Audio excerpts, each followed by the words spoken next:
अस्सलाम वालेकुम, मैं हूं सैयद खालिद शहबाज। आप देख रहे हैं गवाह न्यूज़। कोरोना वायरस से लड़ने के लिए जिस्म की क़ुव्वत मदाफ़ियत को बढ़ाना है, बार बार हाथ धोने के अलावा सैनिटाइज़र का इस्तेमाल करना है, साथ ही समाजी फासला बरकरार रखना है।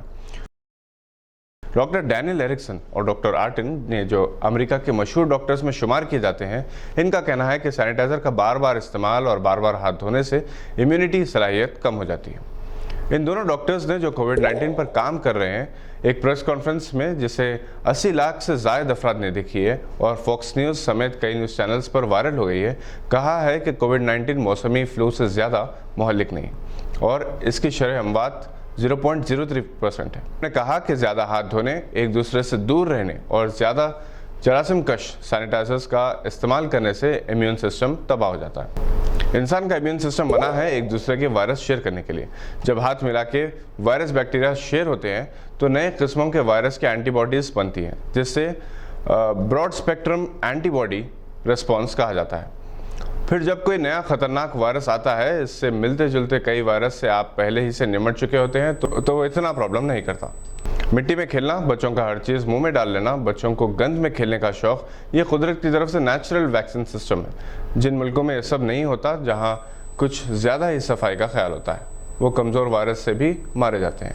इन्होंने माशियत को दोबारा खोलने और माशरती दौर के अहकामात को ख़त्म करने का पुरजोर मुतालबा किया है। जैसे जैसे कोरोना वायरस से मुतासरीन की तादाद बढ़ती जा रही है, वैसे वैसे ही सारी दुनिया में मुश्किलात में भी इजाफा होता जा रहा है। किसकी बात पर यकीन किया जाए, आवाम कशमकश के शिकार है। वैसे ये बात साबित हो चुकी है कि लॉकडाउन की खिलाफ वर्जी करके सड़कों पर निकलने आने वाले सैकड़ों मील पैदल सफ़र तय करने वाले, एक एक कमरे में 10-10, 15-15 मिलजुल कर रहने वाले मजदूर इस वायरस से मुतासर नहीं हुए, बल्कि एयर कंडीशन कमरों में बैठने वाले, आराम और आशाइश से ज़िंदगी गुजारने वाले ज़्यादा मुतासर हुए हैं।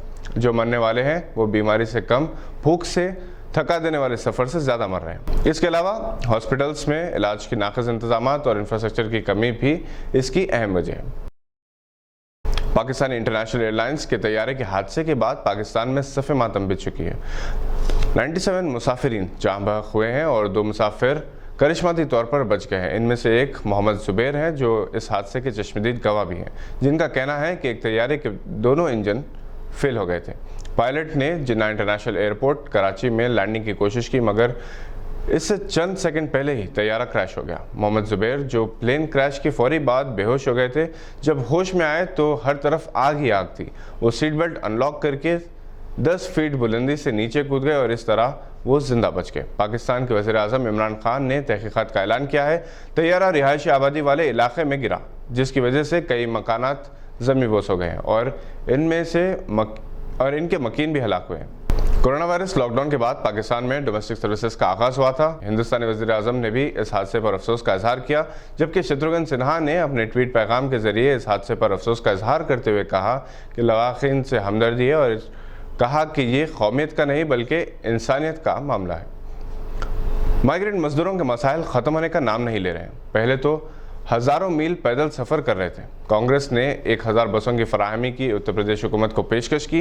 इन बसों को उत्तर प्रदेश के बॉर्डर से ही बगैर मजदूरों के राजस्थान को वापस कर दिया गया। ट्रेन सर्विसेज की बहाली का ऐलान किया जाता है और फिर अचानक ये ऐलान रद्द कर दिया जाता है। ट्रेन सर्विसेज मनसूख कर दी गई। लाखों मजदूर सड़कों पर, रेलवे स्टेशन के सामने बेयार मददगार पड़े हुए हैं। बास ट्रेनें मजदूर के साथ चल रही हैं, मगर वो रेलगाड़ी से बैलगाड़ी की रफ्तार में चलाई जा रही हैं, जिसकी वजह से मुल्क मुख्तलिफ मकामात पर एहतजाज कर रहे हैं।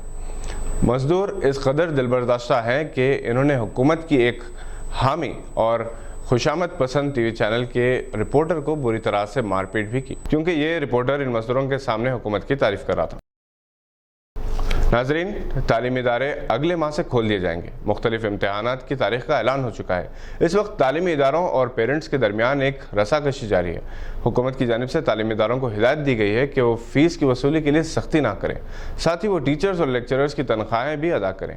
बाज़ तालीमी इदारों ने, जिनकी माली हालत मुस्तहकम है, इन्होंने इब्तदाई 1-2 महीने की तनख्वाहें या तो दे दी है या बतौर ख़र्च जारी की हैं। बाज़ इदारों ने अपने टीचर्स को प्रोविडेंट फंड से 3-3 महीनों की तनख्वाहें लेने की हिदायत दी है।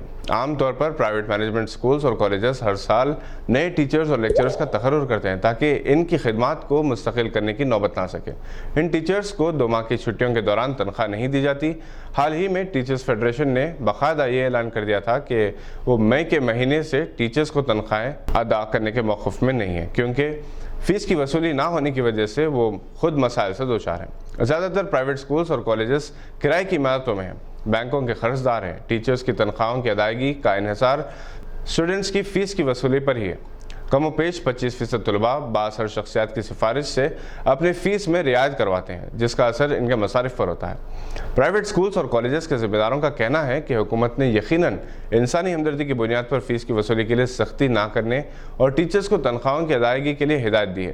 ताहम हुकूमत को चाहिए कि वह तालीमी इदारों के मसाइल से भी वाकफियत हासिल करे और इनके लिए भी ऐसा कोई इमदादी पैकेज का ऐलान करे जिससे वो शदीद बहरान से बाहर निकल सके। हुकूमत की हिदायत की आड़ में बास खाते पीते घराने के अफराद भी बहती गंगा में हाथ धो लेते हैं। तालीमी इदारे अगर माली बहरान का शिकार हों तो वो मेयारी टीचिंग फैकल्टी हासिल करने में नाकाम रहते हैं और इसका असर तालीमी मेयार पर होता है। ऐसे वक्त जबकि स्कूल्स और कॉलेजेस में नए तालीमी साल का आगाज़ हो रहा है, हुकूमत को कम बजट के स्कूल्स की बका के लिए ऐसा ठोस कदम उठाना चाहिए जिससे ना तलबा का नुकसान हो, ना ही टीचर्स को मसाइल का सामना और ना ही तालीमी इदारे मुतासिर हों। कम बजट स्कूल्स और कॉलेजेस में फ़ीस भी कम होती है और अक्सर साल के आखिर में फ़ीस माफ़ भी करवा ली जाती है। इस ज़मन में मुस्लिम एजुकेशन सोसाइटी की जानिब से MS फ़ारूक और जनाब सैयद हैदर अली ने रियासती हुकूमत से नुमाइंदगी की कि वह तालीमी इदारों के लिए हमदर्दाना पॉलिसी इख्तियार करें। कम बजट स्कूल्स गरीब और औसत तबके के तलबा की तालीम को यकीनी बनाने में अहम रोल अदा कर रहे हैं। इसी दौरान एक मशहूर स्कूल के चेयरमैन ने मुतालबा किया कि रियासती हुकूमत स्कूल्स और कॉलेजेस के इलेक्ट्रिसिटी और वाटर बिल्स माफ़ करें या सब्सिडी दें। PM केयर्स फंड से ESI और PF के कंट्रीब्यूशन आजर और मुलाजिम की जानिब से कम अज़ कम 6 महीने तक अदा किए जाएँ। ये थी आज की एक अहम खबर पर नज़र। आपसे इजाज़त देने से पहले आपसे दरख्वास्त है कि अगर आपने अभी तक इस चैनल को सब्सक्राइब नहीं किया तो सब्सक्राइब और लाइक ज़रूर करें। शुक्रिया।